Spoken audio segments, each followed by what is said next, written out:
Assalamualaikum warahmatullahi wabarakatuh. Gimana kabar teman-teman, sobat-sobat sekalian? Lama nih saya tak jumpa. Mohon maaf karena ya kadang-kadang dalam perjalanan itu ada aja. Saya lagi jatuh sakit, tangan saya pergelangan patah dan sampai sekarang belum pulih juga. Ini menunggu jadwal operasi. Moga-moga mohon doanya dari kawan-kawan, moga-moga bisa kembali normal dan kembali beraktivitas. Sambil jalan, maksudnya sambil menunggu operasi saya ada hal yang terlintas dan menjadi pikiran, yaitu soal rame-rame masyarakat demo terhadap pesantren Az-Zaitun.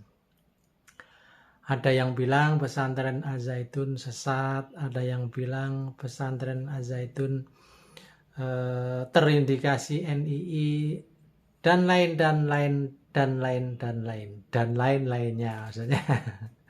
Jadi banyak isu-isu berita yang berkembang kemudian liar dan itu menjadi ya orang awam seperti saya dan seperti sebagian dari Anda tentu menjadi bingung.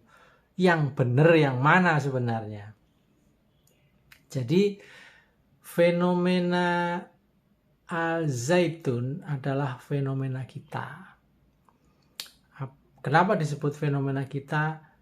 Karena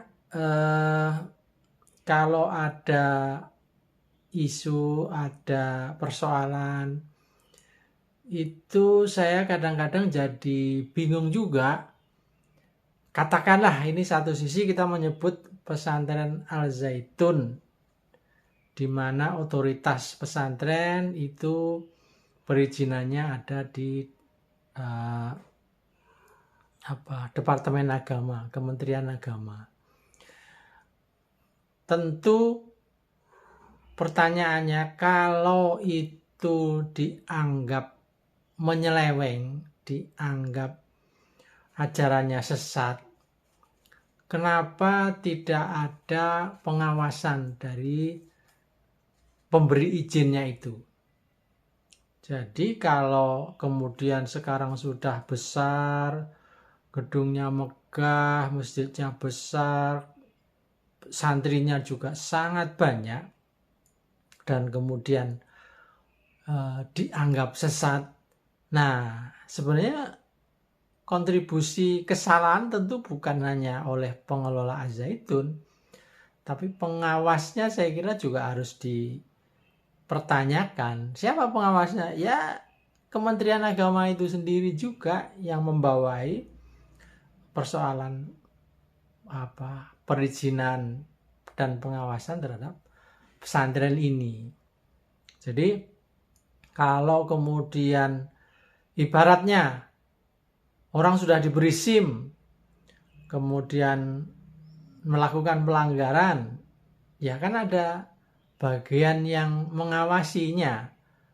Dan kalau memang pelanggarannya fatal, kan gampang aja, tinggal didenda atau dihukum atau hanya diberi peringatan atau apa. Tapi ini kalau kemudian sampai beramai-ramai dan membuat kisruh masyarakat, membuat orang menjadi tidak percaya kepada pesantren, nah ini kan menjadi masalah. Jadi saya kira kalau menyebut pesantren Az-Zaitun sesat, ya nanti dulu sesat di bagian mananya gitu. Jadi kalau kayak pesantren yang sudah begitu besar, kemudian dengan begitu saja ditutup, nah ini kan jadi PR berikutnya. Jadi kalau hal seperti ini selalu berulang, di mana ketika ada pesantren yang terindikasi sesat, kemudian tidak ada pengawasan, ya mungkin hasilnya ya seperti ini. Nah, kemudian begitu sudah viral, sudah rame, nah semua rame-rame menyalahkan. Siapa yang salah? Masa orang yang jalanin yang salah? Jadi kalau menurut saya, masyarakat itu, kita semuanya ini gampang banget termakan oleh isu-isu. Nah, kalau bagi saya pertanyaannya, kenapa kok sampai meledak seperti hari ini? Jangan-jangan, nah ini jangan-jangan ya memang pesantrennya sesat, jangan-jangan. Atau sebenarnya karena ada persoalan-persoalan ketidakadilan, mungkin ada yang iri, mungkin ada yang dengki, mungkin ada yang kurang nyaman terhadap keberadaan pesantren itu. Nah, kan bisa juga. Kemudian berikutnya ada yang terkait dengan motif politik. Ya, ini kan menjelang 2024, ada istilah prakondisi yang menjadikan ini digiring ke, ya tujuannya untuk mengalihkan perhatian supaya masyarakat sibuk ngurusi pesantren Az-Zaitun, terlupakan dengan urusan-urusan yang lebih besar. Apakah seperti itu? Wallahu a'lam. Tapi menurut saya, ya tidak segampang itu kemudian menutup pesantren seperti ini.